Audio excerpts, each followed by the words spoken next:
Sama seperti konfederasi lainnya, di Afrika juga memiliki kompetisi antar negara sebenua Afrika. CAF, selaku induk sepak bola Afrika, rutin menyelenggarakan Piala Afrika yang dimainkan setiap 2 tahun sekali.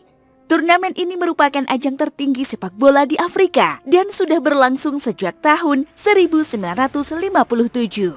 Namun selain Piala Afrika, CAF juga masih memiliki satu turnamen lagi yang mempertemukan negara-negara Afrika. Turnamen yang dimaksud adalah kejuaraan Afrika yang baru dimulai sejak tahun 2009 silam. Lalu apa bedanya Piala Afrika dan kejuaraan Afrika? Mari kita bahas dalam episode hari ini.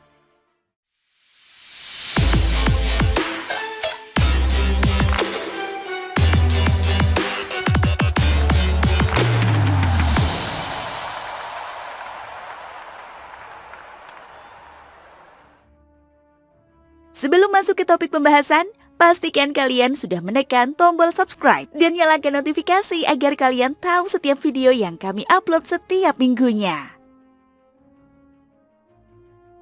Piala Afrika atau Africa Cup of Nations merupakan kompetisi sepak bola antar negara sebenua Afrika.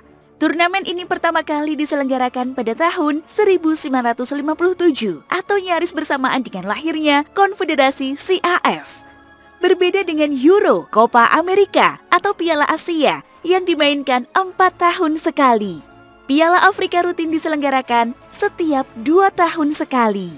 Pada awalnya Piala Afrika cenderung dimainkan di tahun genap. Namun CAF memutuskan untuk menggeser ke tahun ganjil agar tidak bentrok dengan Piala Dunia, Euro, maupun Olimpiade. Hal yang sama juga dilakukan AFC pada Piala Asia, sehingga Piala Afrika dan Piala Asia kerap berjalan secara bersamaan. Sepanjang sejarahnya, Mesir menjadi negara tersukses di Piala Afrika dengan raihan 7 trofi. Disusul Kamerun dengan 5 gelar, Ghana 4 gelar, serta Nigeria 3 gelar. CAF juga mengizinkan semua negara untuk membawa pemain terbaiknya yang bermain di liga-liga Eropa. Hal ini menjadi daya tarik tersendiri karena kita dapat menyaksikan pemain-pemain top seperti Sadio Mane, Mohamed Salah, Riyad Mahrez, maupun Victor Osimhen membela negaranya masing-masing. Sayangnya Piala Afrika menimbulkan sedikit masalah kecil yang berpotensi menjadi besar. Pemain Afrika yang saat ini tersebar di liga-liga Eropa, bahkan tak sedikit pula dari mereka yang mampu menembus klub-klub top dunia. Mereka yang berkarir di luar negeri atau di Eropa hampir pasti terpilih ke dalam skuad timnas di negara masing-masing. Hal ini dikarenakan kemampuan atau skill mereka yang sudah diakui dunia, sehingga tidak ada alasan untuk tidak memanggil mereka. Sebagai contohnya, skuad yang dibawa timnas Senegal untuk mengikuti Piala Afrika 2023 semuanya berkarir di luar negeri. Itu berarti tidak ada satupun pemain dari Liga Senegal yang dipanggil oleh timnas. Kondisi ini juga dialami oleh hampir semua peserta Piala Afrika 2023. Fakta tersebut membuat pemain yang berkarir di liga lokal kesulitan untuk mendapat panggilan timnas. CAF khawatir bakat mereka yang bermain di liga lokal akan meredup karena langsung kalah bersaing dengan mereka yang berkarir di luar negaranya.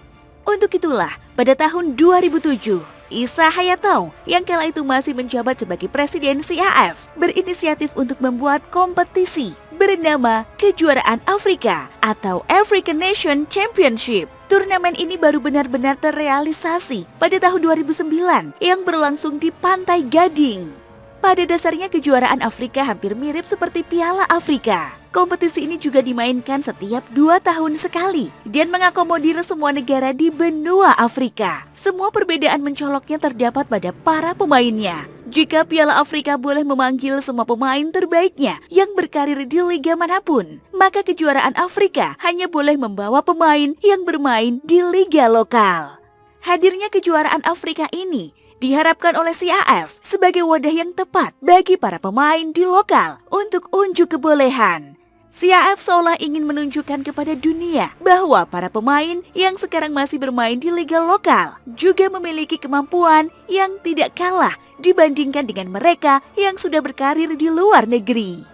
Kejuaraan Afrika juga menjadi tempat yang tepat bagi para pemandu bakat klub-klub Eropa untuk mencari bakat-bakat muda yang nantinya akan diajak untuk berkarir di benua biru. Beberapa nama beken yang sekarang berkarir di Eropa merupakan jebolan kejuaraan Afrika. Salah satunya adalah Pepi Djilobodji yang sempat memperkuat Chelsea. Sementara itu, karena kejuaraan Afrika hanya diikuti para pemain dari liga lokal, maka tidak ada negara yang mendominasi kompetisi ini. Sejak diselenggarakannya pada tahun 2009, hanya Republik Demokratik Kongo dan Maroko saja yang berhasil meraih juara 2 kali. Tak hanya itu, negara-negara kuat seperti Mesir maupun Kamerun juga belum pernah menjuarai kompetisi ini. Hal tersebut seolah menandakan bahwa para pemain dari negara non-unggulan pun juga memiliki kemampuan dan bakat yang tidak kalah dari negara-negara dengan tradisi sepak bola yang kuat.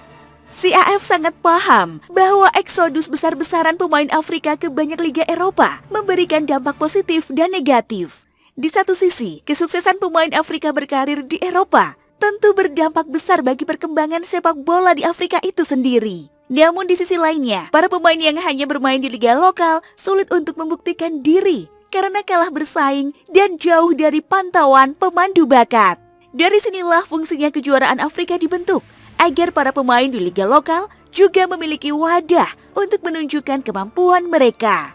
Selain itu, turnamen tersebut juga menjadi tempat yang sangat memudahkan para pemandu bakat klub-klub Eropa untuk mencari bibit muda.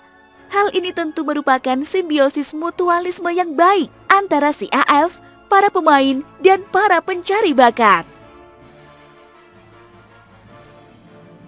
Sekian ulasan kita pada episode kali ini. Jika kalian menyukai konten sepak bola seperti ini, pastikan kalian sudah menekan tombol like dan subscribe. Jangan lupa tinggalkan opini kalian di kolom komentar. Terima kasih sudah menonton dan sampai jumpa di episode Futix ID lainnya.